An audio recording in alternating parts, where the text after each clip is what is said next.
the greatest of the greatest, well-known strategists, brilliant leaders and masterminds who won almost every single battle they faced. Meet Alexander the Great, Julius Caesar, Genghis Khan, Napoleon Bonaparte, and the first Queen of Georgia, Tamar.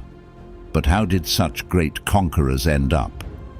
And what was the reason why they lost their power? Let's dive into it. Alexander the Great, a dream too big for just one world. Imagine being a king while still super young, like if you were in charge of your whole school but also had an entire country to look after.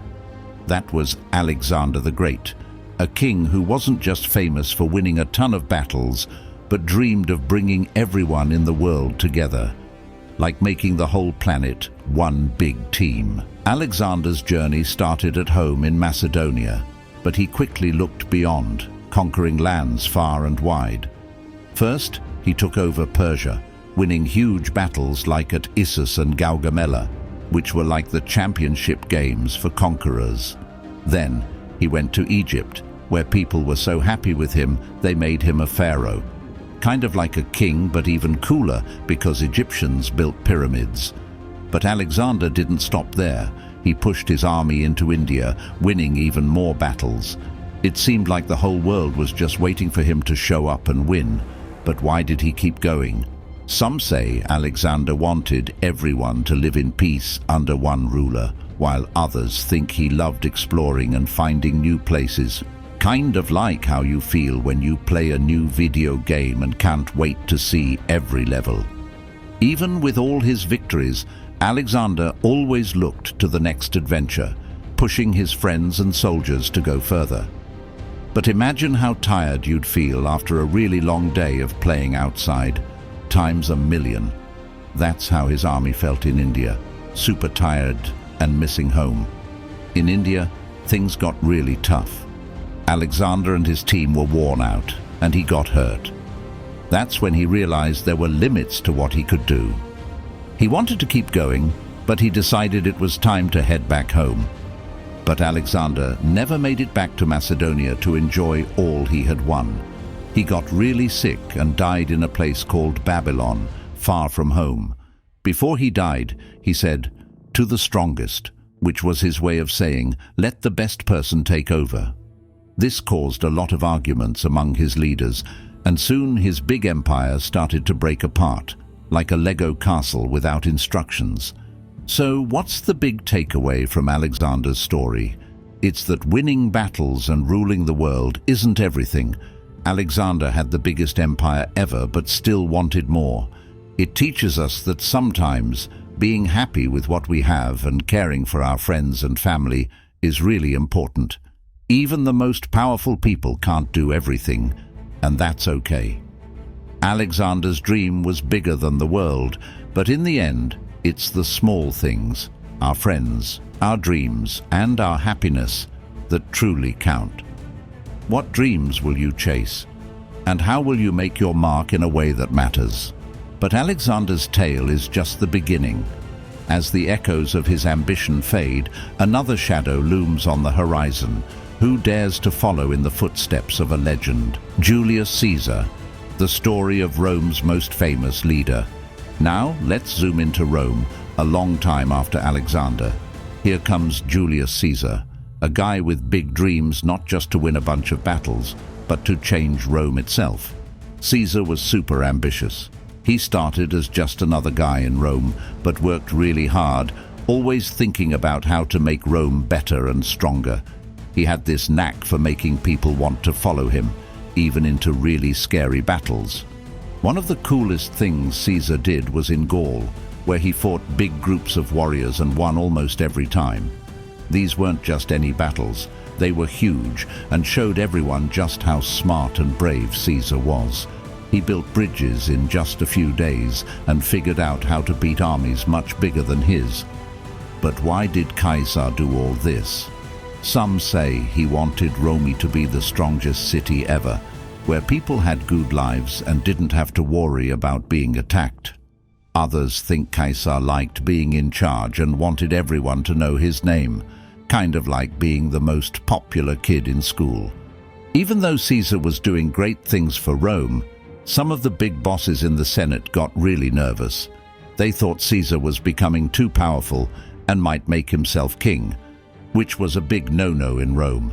So on March 15th, which people now call the Ides of March, something really sad happened. Caesar was tricked and stabbed by some of the people he thought were his friends, right there in a meeting. It was super shocking because Caesar had done so much for Rome, and his last surprise was seeing his friend Brutus among those stabbing him. After Caesar was gone, Rome didn't just go back to normal.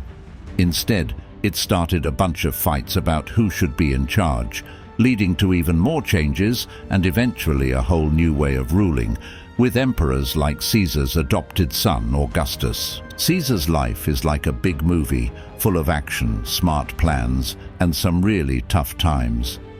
In the end, he wanted to make Rome awesome, but it also caused a lot of problems. It's like when you're playing a game, and you have to choose. Be super powerful, but maybe not have everyone like your choices, or try to make everyone happy, but not get everything you want. So, what do you think? Was Caesar a hero for trying to make Rome better, or did he go too far in trying to get what he wanted? It's a tough question, but it's what makes history so interesting, figuring out the stories of people like Caesar and what we can learn from them.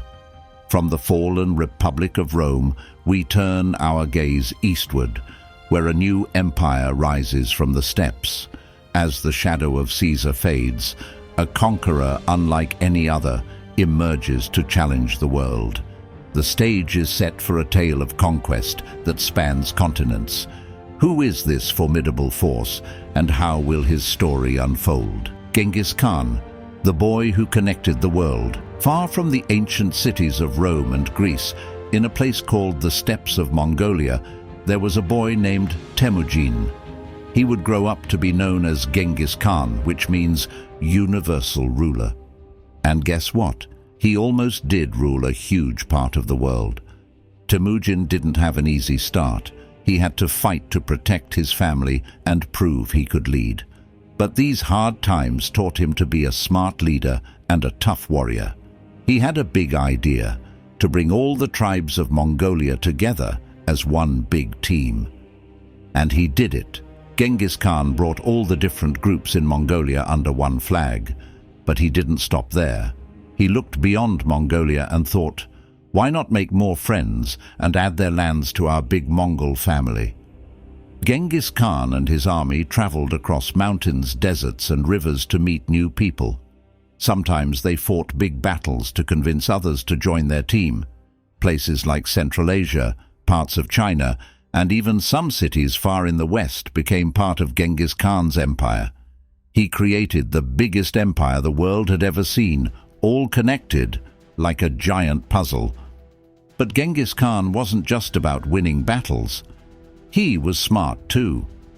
He made new rules so that people could trade things like silk, spices, and even cool inventions safely across his lands. This helped different parts of his empire share ideas and goodies, making life better for everyone. Some think Genghis Khan wanted to make the world more connected and peaceful in his way. Maybe he liked the idea of people being able to share and learn from each other, no matter where they were from. Even though Genghis Khan built a huge empire, he knew he wouldn't be around forever. He wondered what would happen to his big Mongol family after he was gone. His empire didn't stay together like it was under him, but the ideas and connections he made lasted much longer. Genghis Khan's story makes us think about how people can change the world. He showed that even someone from a tough start could dream big and connect far-off places. Because of him, different parts of the world started talking and sharing with each other like never before. As the story of the huge Mongol Empire becomes a part of history, the adventure of taking over lands isn't over yet. A brand new chapter is about to start, with brave and smart leaders ready to make their mark in Europe. Who will be the next big hero to stand tall next to the famous conquerors we've talked about? Napoleon Bonaparte, The Art of War Redefined. After a huge shake-up in France called the Revolution, a young man named Napoleon started to make a name for himself. He wasn't tall, but he had big dreams and even bigger smarts. Napoleon wanted to change the way battles were fought and had some pretty cool ideas on how to run a country. Napoleon was a military genius. He could look at a map and see exactly where to move his armies to win. He started winning battles all over the place, making him super popular back home in France. One of his biggest wins was at a place called Austerlitz, where he took on two bigger armies at the same time, and still won. Then there was the Battle of the Pyramids in Egypt, where he fought against the Mamluks and won again, proving he could lead his soldiers to victory anywhere, even far from home. Napoleon was not just about fighting. He also made sure his soldiers were well taken care of, which made them want to fight harder for him. He had a special way of making everyone feel like they were part of a big family, fighting for a better France. But Napoleon had a bigger dream than just winning battles. He imagined a Europe where everyone followed the same laws and worked together, kind of like a big team. He thought this would stop wars and make life better for everyone. But even the best plans can go wrong. At a place called Waterloo, Napoleon faced a really tough battle. Despite all his smarts and strategies, he couldn't win this time. This loss meant he had to say goodbye to his dream of ruling Europe. Napoleon ended up far from France on a little island called Saint Helena, with lots of time to think about his adventures, where he eventually died at the age 51. Even though he didn't get everything he wanted, he changed the way battles were fought and how countries were run, which is pretty awesome. So, what can we learn from Napoleon? Maybe that it's okay to dream big and try hard, but it's also important to know that nobody wins all the time. And sometimes the biggest battles we face are the ones that teach us the most about ourselves. Napoleon Bonaparte showed us that with big dreams and hard work, you can leave a mark on the world. But he also showed us that it's important to think about what happens after you win. As Napoleon's dreams fade into history, our journey takes an unexpected turn. From the battlefields of Europe to the highlands of Georgia, a new story awaits. Here, a queen's ambition shines bright, ready to rewrite the pages of conquest. Meet Queen Tamar, the ruler who led Georgia to its golden age.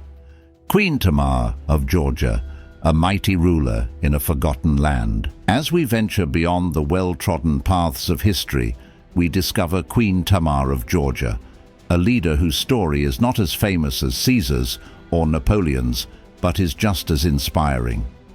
In the 12th century, she rose to power in a world where queens were rare and female conquerors even rarer.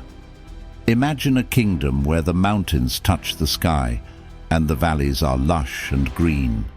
This was Queen Tamar's realm, a place of beauty and harsh challenges. She became queen at a young age and set out to protect her land and make it prosper. Queen Tamar wasn't just a wise and fair ruler. She was also a fierce warrior. She led her army to victory in several important battles, expanding Georgia's borders and securing peace for her people. One of her most famous victories was at the Battle of Bassian, where her forces defeated a much larger invasion, proving that under her leadership, Georgia was a force to be reckoned with. But Queen Tamar's dream wasn't just to win battles. She wanted her kingdom to be a beacon of culture and knowledge. Under her rule, artists, scholars and builders flourished, creating beautiful churches and sharing new ideas that would last for centuries. Some say she wanted to protect her people and give them a better life. Others believe she was driven by a vision of Georgia as a great and respected kingdom, a place of peace and prosperity where people from different lands would come to learn and trade. Unfortunately, she died at the age of 52 from an unknown disease, but she had already crowned her son as co-ruler before her death. Even though Queen Tamar's time has passed, her impact on Georgia and the world can still be felt. She showed that leadership isn't just about power, it's about making your corner of the world better for everyone. Her story reminds us that greatness comes in many forms, sometimes from the places we least expect. As we say goodbye to Queen Tamar and the highlands of Georgia, let's carry with us the lessons of her reign. Courage, vision, and the will to create a better world are qualities that transcend time and place. From the ancient battlefields to the steppes of Georgia, we've journeyed through time, witnessing the rise and fall of history's most formidable leaders. Alexander's insatiable thirst for conquest, Caesar's vision of a unified Rome, Genghis Khan's unparalleled empire, Napoleon's dreams of European unity, and Queen Tamar's golden age of Georgia. Each, in their pursuit of greatness, reshaped the world in ways still felt today. But their stories remind us of a timeless truth: power and ambition, no matter how grand, are fleeting. What endures is the legacy they leave behind, a legacy not just of territories won or lost, but of the spirit, the culture, and the advancements they championed. Thank you guys for watching. Like, comment and subscribe to explore more historical stories like this. Feel free to check out the playlist and the other video that will appear on your screen now. Until next time, keep exploring and always strive for greatness.